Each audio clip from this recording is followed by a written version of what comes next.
Welcome to a Foxy Tech Tips tutorial on changing your login passcode on PS5. If you find this tutorial helpful, please consider subscribing to my channel and liking the video.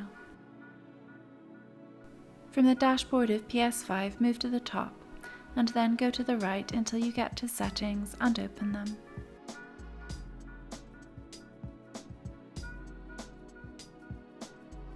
In Settings, open Users and Accounts. From Users and Accounts, select Login Settings from the left menu.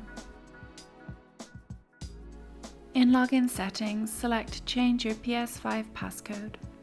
You will have to enter your current passcode first.